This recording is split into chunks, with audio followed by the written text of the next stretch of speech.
You have come here to listen not merely with your ears, but with the trembling strings of your inner being.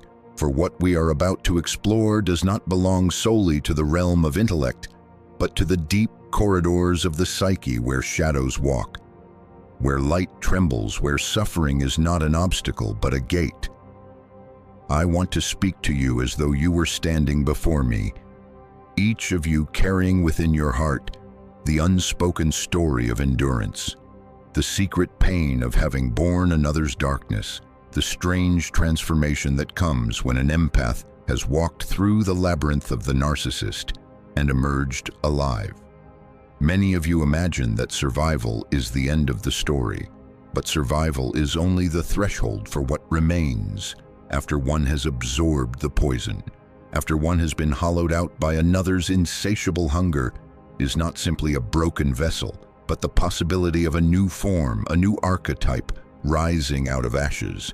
And so the question we must face together is, who does the empath become after this descent, after this crucifixion of the soul to begin? We must acknowledge what it means to be an empath in the Jungian sense, not merely someone who feels too much, not merely one with porous emotional skin, but one who has been chosen by the unconscious to serve as a vessel for projection, for transference, for the unspoken and unclaimed shadows of others. The empath is often born in an atmosphere of psychic imbalance. From the very beginning as a child, they attune themselves to the moods of parents, to the vibrations of the household, to the unuttered anxieties that saturate the air. Their sensitivity is a survival strategy, a way to regulate chaos by becoming the mirror that reflects what others cannot face. And so when the narcissist appears in their life, it is not by accident. It is the inevitable magnetism of archetypes, drawing one another into a dance as old as time. The narcissist is the embodiment of shadow, denied the mask that must consume others to maintain its fragile godlike image, and the empath by nature becomes the one who holds, who absorbs, who swallows what the narcissist refuses to admit. But here lies the crucible to absorb the narcissist. Darkness is no small matter. It is to take into one's own bloodstream a venom that was never yours. It is to feel guilt that was projected upon you, shame that did not belong to you, rage that was planted in your chest. Like an alien seed, this absorption can feel like death. The empath may lose their sense of identity, drowning in confusion, questioning their sanity, caught in the hall of mirrors, where the narcissist insists that reality is only what the mask proclaims.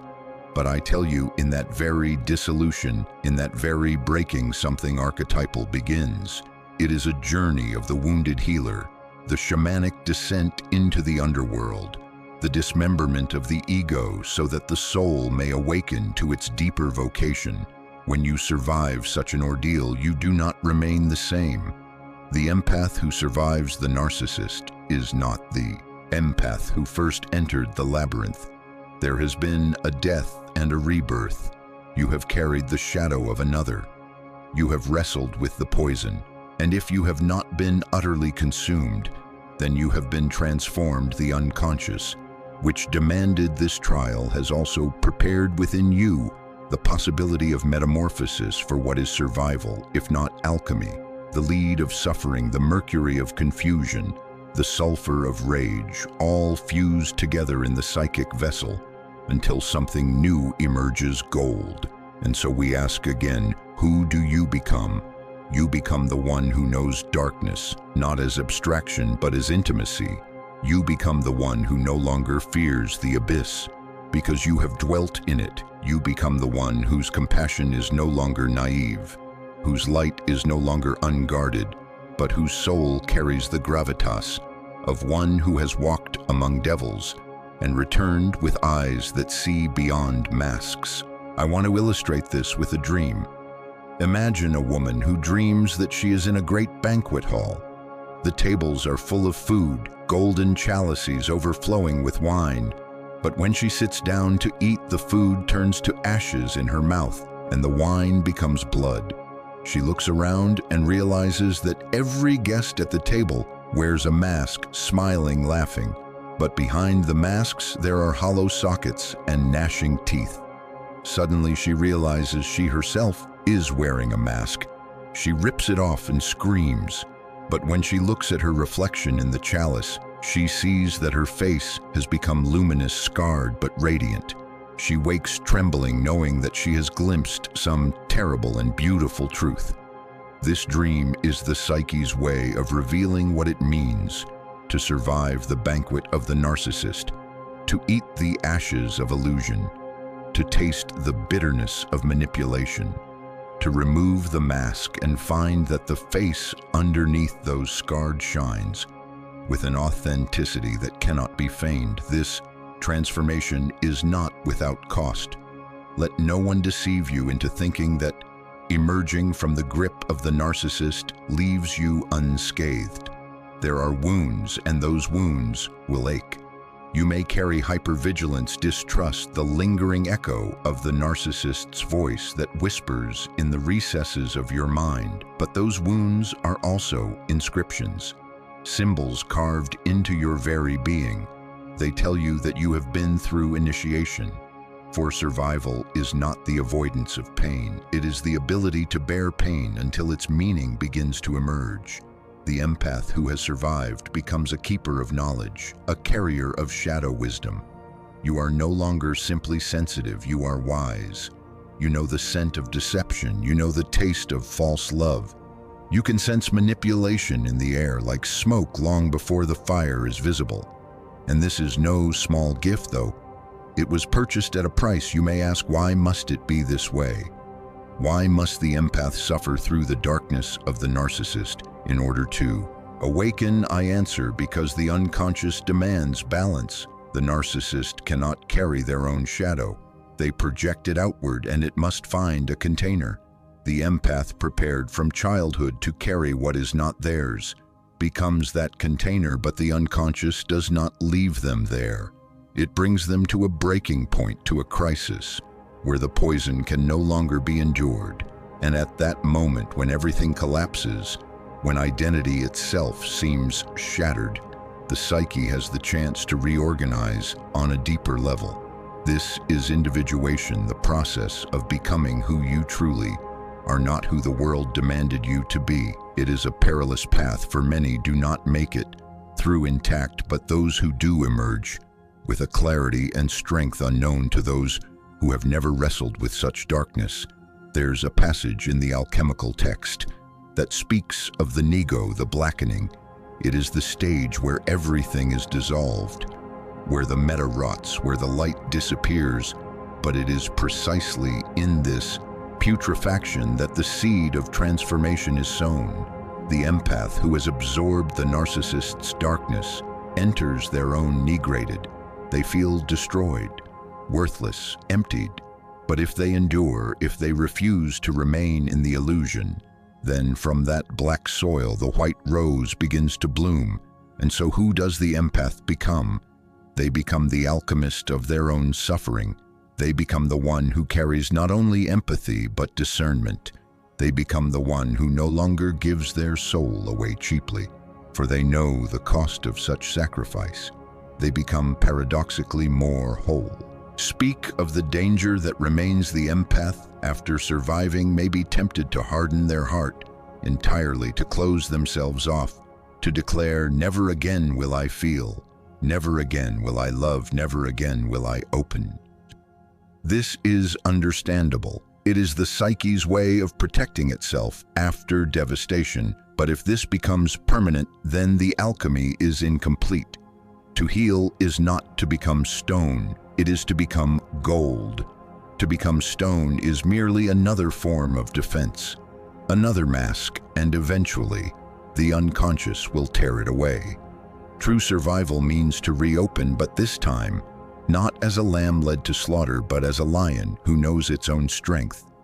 You will still feel deeply, but you will no longer be devoured by those feelings. You will still love, but you will not confuse love with sacrifice.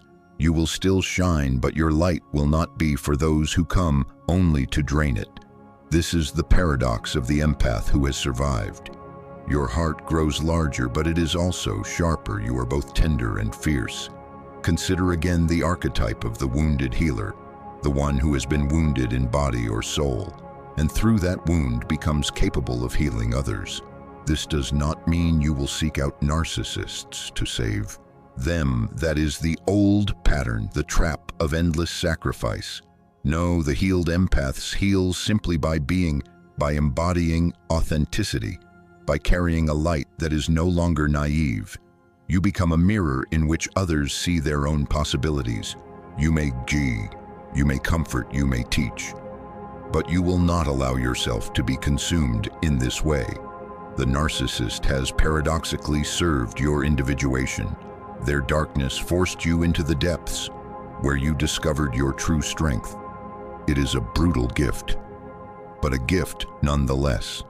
And so I say to you, if you have absorbed the narcissist's darkness and survived, you are no longer merely empath. You are something beyond. You are one who has died and been reborn. One who has carried another's shadow and returned to the abyss.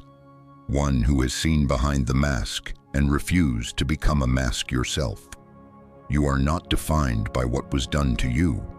You are defined by what you have become through it.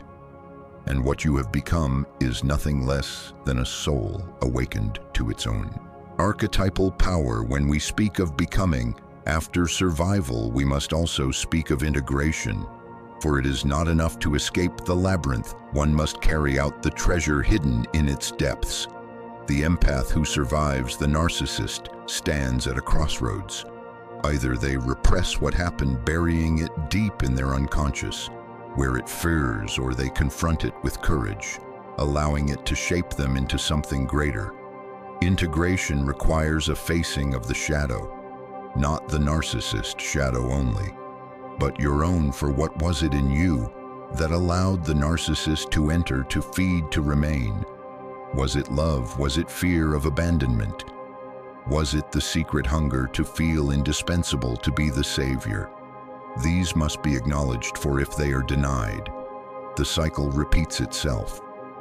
This is not condemnation, but illumination. To bring these motives into the light is not to shame yourself, but to liberate yourself. You see, the empath's greatest danger is not only the narcissist without, but the unconscious narcissist within, the part that thrives on sacrifice because it grants a sense of importance, the part that longs to be chosen even at the cost of the soul.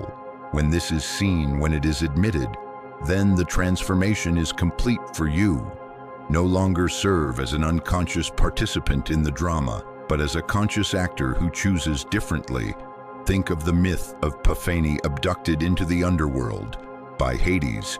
She eats the pomegranate seeds, and therefore she cannot return to the world above unchanged. She belongs partly to the dark realm, partly to the light. So too with the empire who has eaten of the narcissist fruit. You can never return to innocence, and that is not a loss, but a sacred initiation. Merely to live free of narcissists, that is too small a goal. Your destiny is to become a bearer of light, forged in darkness, to embody a depth of compassion that does not confuse itself with martyrdom, to walk among others as a reminder that suffering, when faced, can become transformation. You are a symbol living among symbols. Others who are still trapped will recognize something in you, though they may not understand it. They will feel your presence as both comfort and challenge. Comfort because you understand their pain without judgment. Challenge because your very being exposes their illusions. This is the paradoxical role of the survivor, to carry within you both balm and sword, to heal and to divide, to reveal the truth simply by existing as one who has seen and endured. Let us consider the archetype of the phoenix rising from ashes. This image has become so common that its power risks being dulled. Yet if you meditate on it deeply, you see that it is no mere metaphor. The empath's old self truly burns away in the fire of the narcissist's darkness. What is reduced to ashes is the identity that once believed love, must always mean giving without limit, that once confused empathy with self-annihilation. Out of those ashes rises a being who knows their worth, who carries fire in their wings, who can fly above manipulation rather than sink beneath it. But unlike the mythic phoenix, this rebirth is not solitary. It carries within it a mission. You are reborn not only for yourself, but for the collective. The unconscious of humanity demands witnesses, and you become such a witness. You testify, even without words, that survival is possible, that darkness can be endured, that the soul can be remade. I must emphasize again, do not despise what you have endured, for though it was cruel, though it nearly destroyed you, it has also awakened in you capacities that could not have been born. Otherwise, the narcissist, in their relentless hunger, served as the blacksmith's hammer against the metal of your soul. It hurt, it scarred, but it also shaped you. Now you are a vessel not of fragility, but of strength. Your empathy has not died. It has deepened. You feel still, but you feel with eyes open. You love still, but you love with discernment. You give still, but you no longer confuse giving with disappearing. This is the alchemy of survival. There will be moments, I know, when you mourn the self you once were. You may miss the innocence, the unguarded openness, the purity of trust. But innocence is not the highest good. Wholeness is, and wholeness is not pure light, but the union of light and shadow. The empath who has survived carries both within them. They are no longer angel nor victim. They are a whole human being, fierce and tender, luminous and scarred. They walk the earth as living paradox. And in this paradox lies the secret of true individuation. So I say to you now, you are not merely survivors, you are initiates. You have passed through a trial that stripped you bare, and what remains is not less than before. But more, do not diminish yourself by saying, I am broken. Rather say, I have been remade. Do not cling to bitterness. Though bitterness is tempting, for it will calcify your wound into stone. Instead, hold your wound as sacred as the place where the divine entered you. For it is in our wounds, not our perfections, that the soul reveals its true face. And you, empath who has survived, carry that revelation within you.